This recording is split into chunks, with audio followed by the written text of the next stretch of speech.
It is in 1916 that Jassasa went to work with British spies in Arabia. Lawrence of Arabia, of course, is the most well-known of them. These British spies were sent into Arabia, posing as Muslims.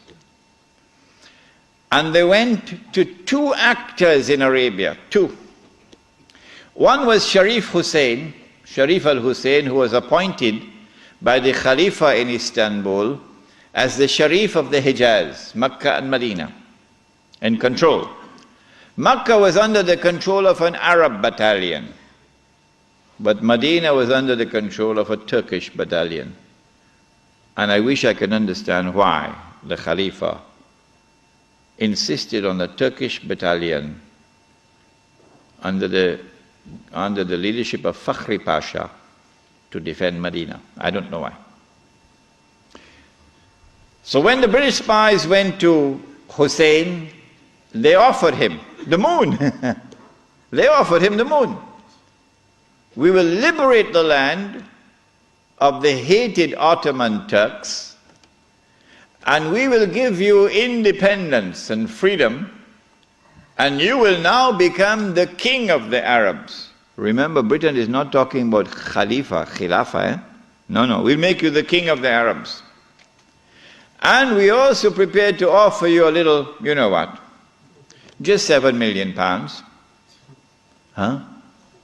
£7 million at that time is what Bill Gates has now. Sharif Hussein, the great-great-grandfather of Abdullah in Jordan now, then betrayed the Prophet Muhammad ﷺ, betrayed 1400 years of history of this ummah, violated the plain and clear command of Allah subhanahu wa ta'ala in the Quran in Suratul Ma'idah, in which He commanded us, Ya ayyuhalladhina amanu la tattakhidhul yahuda wan nasara awliya. Do not take the Jews and do not take the Christians as your awliya.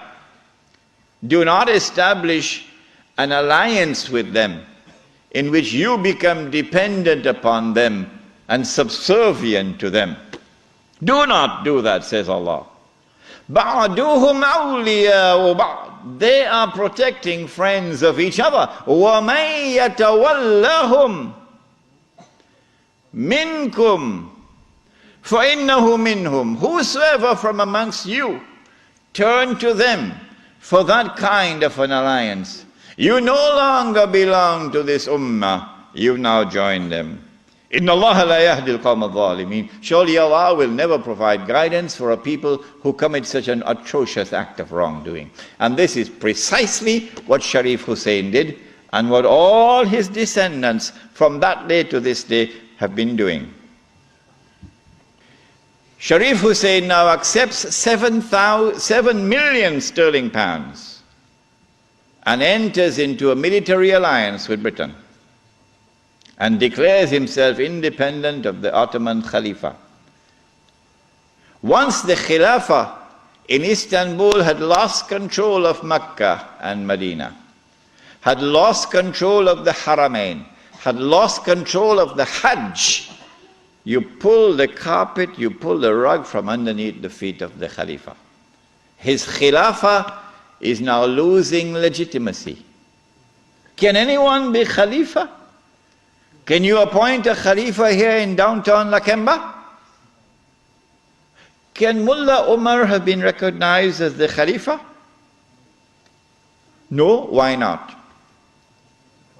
Because when the Hajj comes, Amirul Mu'mineen Mullah Umar will have to apply for a Saudi visa to perform the Hajj. Huh? And if the Saudis reject the visa, the Khalifa can't perform the Hajj. All right? And so the British calculated, if we can wrest control of the Haramain and the Hajj away from the Khalifa in Istanbul, then the legitimacy of his Khilafah will begin to crumble. And so this was 1916. The British spies then went to the second actor in the Arabian Peninsula. I mean, Britain has a PhD in deception. If you want to destroy the Khilafah, okay, you have to make sure that it cannot be restored. How can you take the entire world of Islam with so many ulama and ensure that not only is the Khilafah destroyed, but it cannot be restored? That's a tall order. How to do it? The answer is, you not only have to liberate the Haramain from the control of the Khalifa in Istanbul, but you have to put it in the control of those who will not themselves claim the Khilafah and will not allow anyone else to claim the Khilafah. And so long as these people keep control of the Haramain and the Hajj, the Khilafah can never be restored. Simple, isn't it? Simple, isn't it? And so that was why they had to make the trip to Riyadh to meet. What's his name? Abdul Aziz Ibn Saud. Correct name? Of course it's the correct name. Why are you afraid to mention it? But Abdul Aziz Ibn Saud did not control the Hijaz. So he couldn't command the check for £7 million. He had to be content with something less than that. So what the British offered to him was, if you would sign the same kind of agreement with us and violate the specific command in the Quran and betray Allah and His Messenger and betray the Ummah, if you will do that, we pay you £5,000 a month. Would you accept that? Abdul Aziz says, yes. Yes. And in 1916, Abdul Aziz ibn Saud signed an agreement with Britain. Yes. Which made of him a military ally of Britain, subservient to Britain. But when the Ikhwan, who were his military force, questioned him, how can you sign this agreement with Britain? And how can you accept this money from Britain, £5,000 a month? Abdul Aziz ibn Saud says, this is jizya.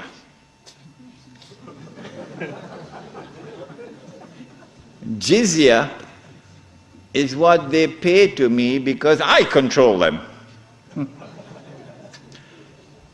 It was dust in their eyes and they swallowed it. And so Abdul Aziz ibn Saud got away with it.